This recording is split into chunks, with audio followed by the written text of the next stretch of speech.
Okay, so our lesson for today is all about finding the sum of an infinite geometric series. Okay, so an expression of the form a sub 1 plus a sub 2 plus a sub 3 plus a sub 4 plus and so on is called an infinite series. So the dots means that we are to continue the addition indefinitely. So ibig sabihin infinitely.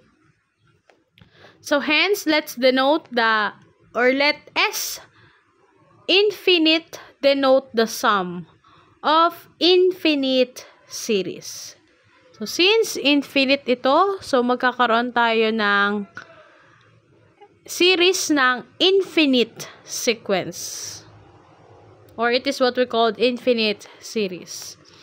So an infinite geometric series is a series of the form S sub infinite is equals to a sub 1 plus a sub 1 times r plus a sub 1 times r squared plus a sub 1 times r cubed and so on, where a sub 1 is the first term of the geometric sequence and r is the common ratio with the absolute value of r which is greater than or which is less than 1.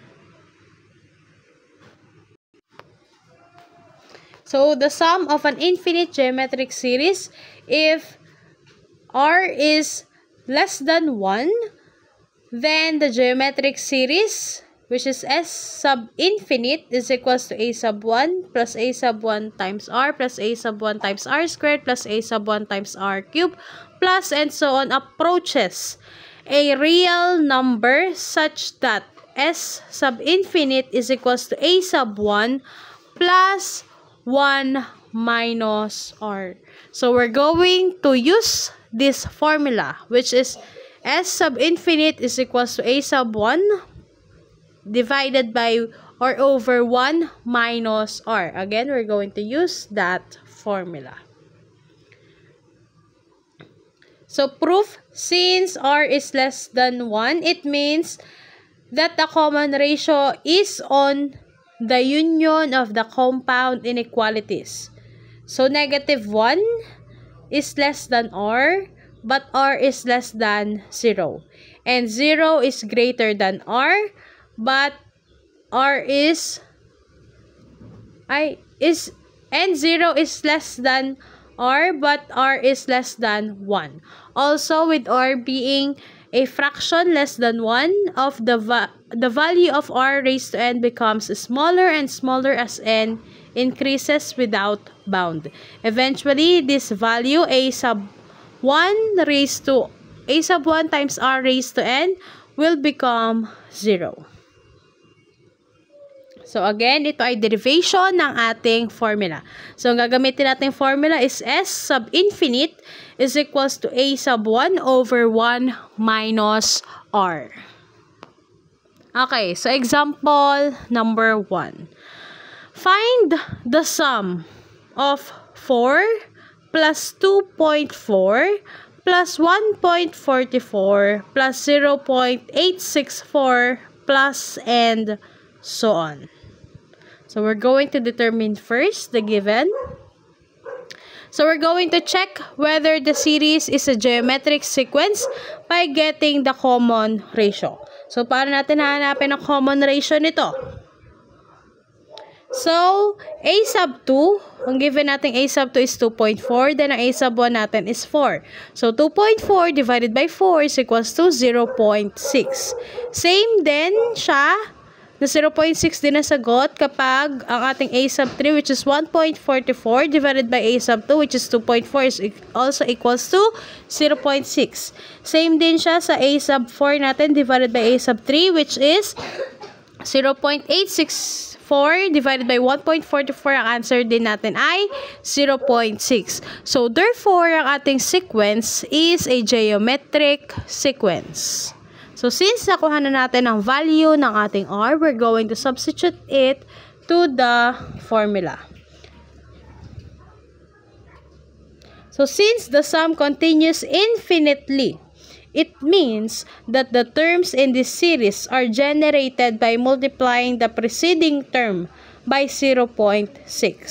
Hence, it is an infinite geometric series with a sub 1 which is equal to 4 and the common ratio which is equals to 0.6. So, since meron na tayong a sub 1 and the common ratio, we're going to substitute it to the given formula. So, paano siya naging infinite? Kasi 'di ba, naging decimal point na siya. So, ang ating decimal point ay umabot siya ng infinite. So, therefore it is an infinite geometric series. Okay, so dito, gamitin natin ang formula na S sub infinite is equals to A sub 1 over 1 minus R. So, ang ating value na A sub 1 is 4 at ang value ng R natin is 0.6. So, substitute lang natin siya sa ating formula. So, magiging 4 over 1 minus 0.6. So, 1 minus 0.6 is equals to 4. So, 4 divided by 0.4 is equals to 10. So, therefore, the infinite geometric series gets closer to 10. So, ibig sabihin natin, approximately lamang ang ating pagkuha ng sum or ng infinite geometric series. Kasi, hindi natin siya masusukat kasi nga siya ay infinite. Ibig sabihin, walang katapusan ng ating sequence. So, ibig sabihin, nalapit lang siya sa sum na 10. Next is example number 2. Evaluate 8 plus 6 plus 9 over 2 plus 27 over 8 plus and so on. So, we're going to determine first if it is a geometric series. So, ang common ratio ng sequence natin is 3 over 4. So, paano natin siya nakuha? 3 over 4. So, divide natin. 6 divided by 8. So, magiging sagot natin dyan is 3 over 4. Bakit? Kasi 6 over 8, lowest term natin siya. So, magiging divide both sides natin sila sa 2. So, 6 divided by 2 is equals to 3. 8 divided by 2 is equals to 4. So, therefore, ang ating common ratio is 3 over 4. Then, next, since meron na tayong common ratio, isa-substitute na natin ang value ni A sub 1 which is 8 and value ni common ratio which is 3 over 4 sa ating formula for S sub infinite. Okay, so substitute natin A sub 1 natin which is 8 and the common ratio natin which is 3 over 4. So 8 over 1 minus 3 over 4. So 1 minus 3 over 4 sa ating calculator will become 1/4. So 8 divided by 1/4 is equals to 32. So therefore, the value of the numerical expression is equal to 32. So, therefore, 32 na po yung ating answer just by substituting it to the formula. So, again, ito ay approximately lang ang ating nagiging answer kasi siya nga po ay infinite. Next, we're going to find the sum to the infinity of negative 1 over 27 plus 1 over 9 plus negative 1 over 3 plus 1 minus 3 plus and so on. So, we're going to determine first if the given is a geometric. So, hanapin muna natin kung anong possible common ratio nila. So, ang common ratio nila is negative 1 over 3. Paano siya naging negative 1 over 3? So, 1 over 9 divided by negative 1 over 27. So, paano natin siya i-divide? So, negative 1 over 27 times 9 over 1. So, negative 1. So, 1 times 9 will become, wait, pakita natin ang ating solution. So, dito ay magiging negative 1 over 27 So, since yan ay divide, magiging times na yan. Then, reciprocal natin yung isa, 9 over 1. So, 1 times 9 is equals to 9. 27 times 1 is equals to 27. Then, lowest term natin. So, 9 or negative 9 over 27, lowest term. So, yan ay magiging, pwede natin sila i-divide both sides by 3. So, negative 9 divided by 3 is equals to negative 3. Then 27 divided by 3 is equals to 7. So, therefore, the answer here is negative 3 over 7.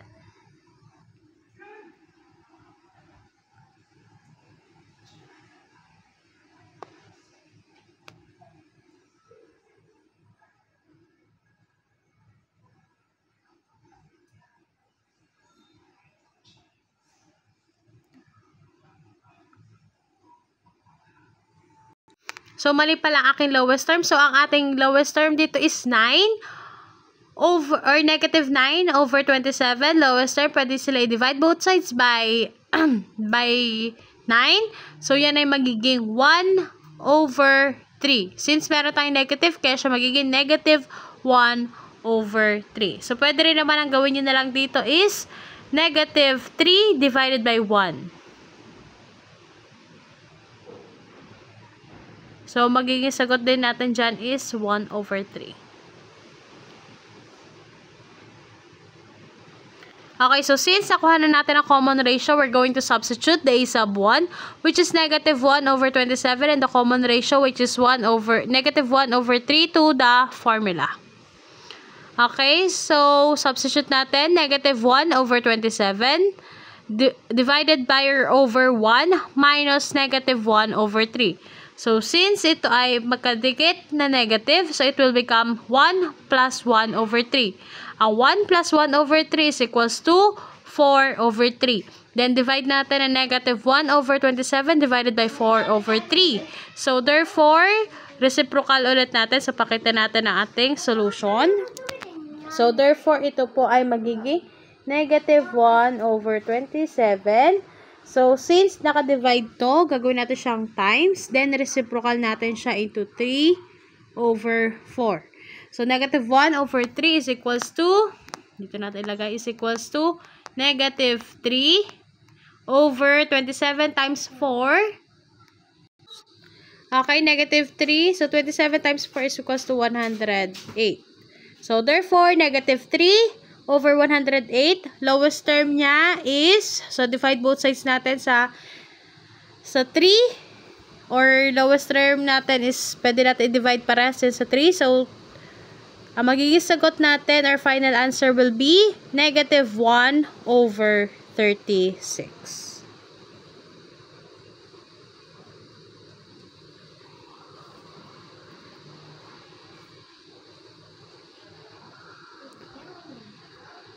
So, the sum in example number 3 is negative 1 over 36. Next naman, so yung una is just an ordinary infinite series or infinite geometric series. So, dito naman, next naman natin, if kapag meron tayong repeating decimals as infinite geometric series. So, in this lesson, the concept of infinite geometric series will be used to express repeating decimals as a rational number. Ano ba yung repeating decimals? For example, ang naging sagot natin ay 0.33333 and so on.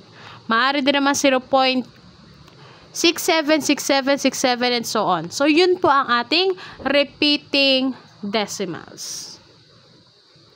Okay, so example number 4, express 0.424242 as a ratio of 2 integers in lowest term. So, ganito ang ating gagawin.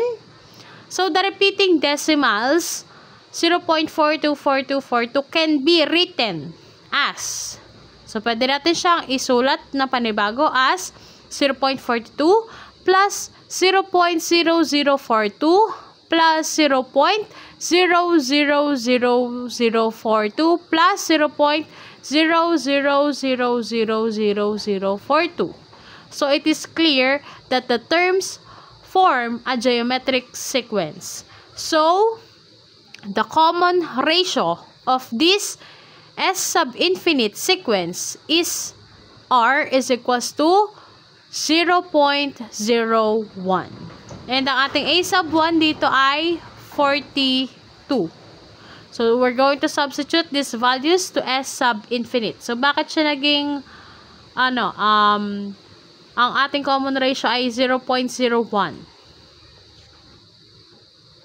So, clearly, we're just going to divide 0.0042 sa 0.42.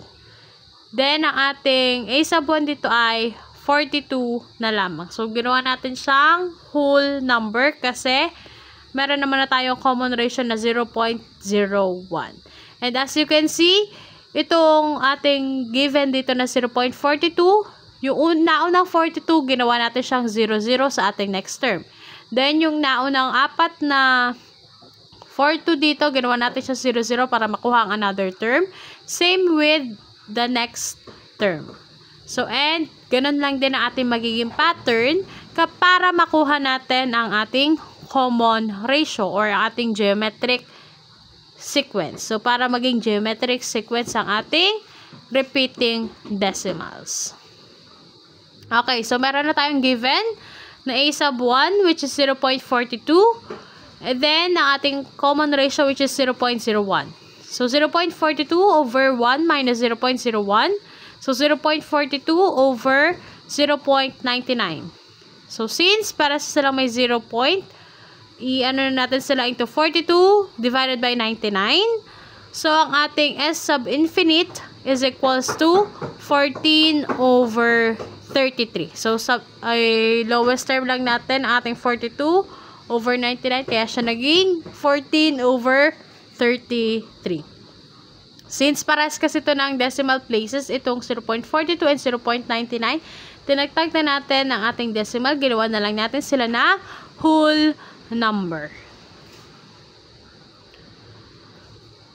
So, therefore, the repeating decimal 0.42, 42, 42, and so on is equal to the rational number 14 over 33. So, ibig sabihin, nagawa na natin siyang rational number na 14 over 33 kahit na siya ay repeating decimal. Next, how about this one? If 0.14414414444 is written in the form A over B in lowest term, find the value of A plus B.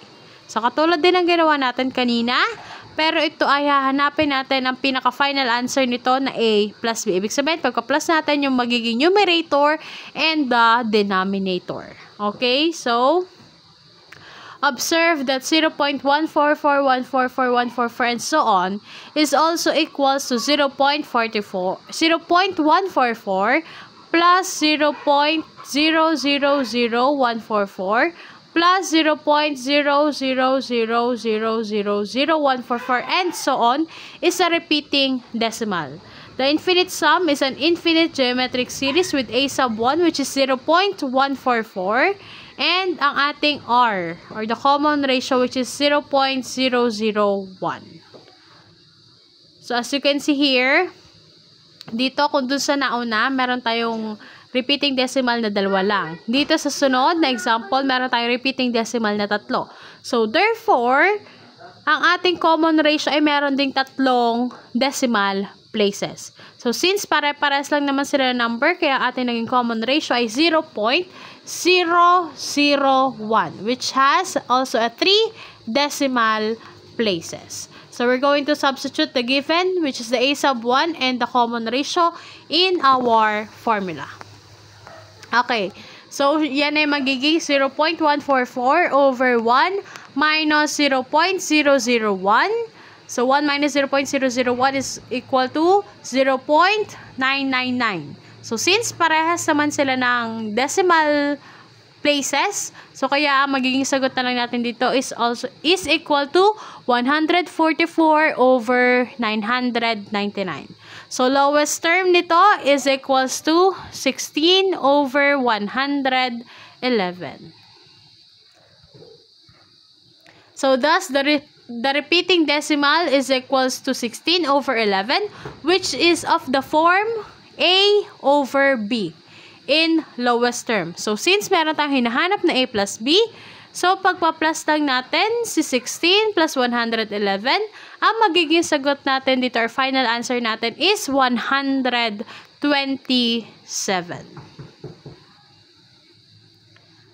Next is example number 6. Express 0.253 as a rational number in lowest term.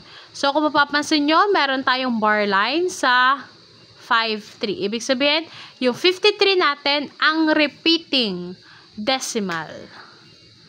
So, the bar above, the digits 5 and 3 tells us that only the digits 5 and 3 are repeated in the decimal notation. So, it is equal to 0.253535353 and so on. Suppose S is the actual value of this repeating decimal. Thus, ang ating S is equals to 0.2 plus 0.053 plus 0.00053 plus 0.0000053. So, yan po ang ating magiging sequence. So, notice that after the first term, 0.2, the succeeding terms form a geometric sequence with A sub 1 natin, which is 0.053. And ang ating magiging common ratio is 0.01.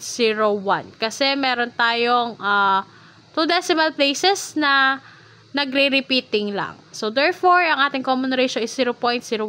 Since the sum continues indefinitely, we have S is equals to 0.2 plus S sub infinite is equals to 1 over 5 plus S sub infinite.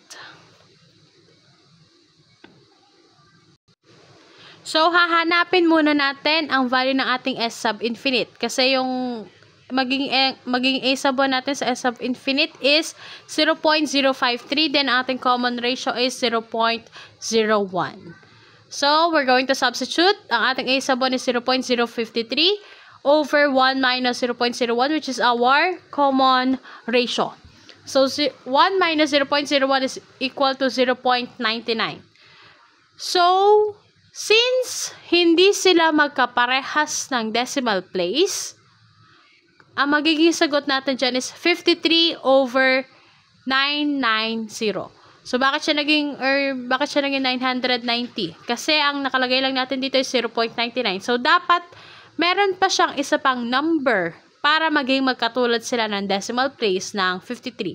So, kaya tayo nag-add ng 0 pa sa huli ng 9. So, kaya siya magiging 990. So, therefore, ito na yung ating S sub infinite kasi wala na rin naman siyang lowest term. So, after that, we're going to add it to 1 over 5. Bakit siya naging 1 over 5? Ang ating fraction form ng 0.2 is 1 over 5. So, para hindi na tayo malito, so, ginawa na lang natin silang parehas na fraction kasi ang lumabas natin sa S sub infinite is also a fraction. So, 1 over 5 plus 53 over 990. So, paano kumuha? Get the LCD. Ang LCD nila is 990. So, 990 divided by 5, then multiply by 1 is equal to 198. Then, 990 divided by 990 is equals to 1. Then, multiply it by 53. So, kaya ang naging sagot natin dito is 198 plus 53 over 990. So, 198 plus 53 is equals to 251 over 990. So, yan na po ang ating hinahanap na sagot. So, therefore, the value of the repeating decimal, 0.253 is the rational number. 251 over 990. So, kung sa kaninang mga example is ang pinapakita lang natin ay kapag may eksaktong repeating decimal. So, dito naman sa example 6, pinakita natin na what if merong isang number na hindi nagre-repeat. So, we're just going to add the fraction form ng isang number na yun. For example, dito 0.2. Then, hanapin muna natin yung S sub infinite ng ating repeating decimal. Then, yun na yung ating magiging rational number. Okay, so for your activity, again, if iwan na activity notebook sa school, pakisulat ako sa papel. And also, please take a picture na kayo ay naggagawa at nanonood ng activity. And please, makikisend ako sa ating group chat. Okay, so activity, find the sum of each infinite geometric series if the sum exists. So, you're going to find first the common ratio and identify the A sub 1. Then, substitute it to the given formula. Okay, so for your assessment, please answer this assessment question in your messenger or in our GC. Pakisulat ako or paki-type ako ng inyong mga sagot. Paki-screenshot ako if hindi agad nakopya para makapagsagot. Then, makikisend ang inyong answers sa ating group chat. So, for number 1, explain how to find the sum of a finite geometric series. For number 2, discuss the importance of identifying whether a sequence is geometric before solving for the sum of its terms. So, that would be all. Thank you for listening. God bless and keep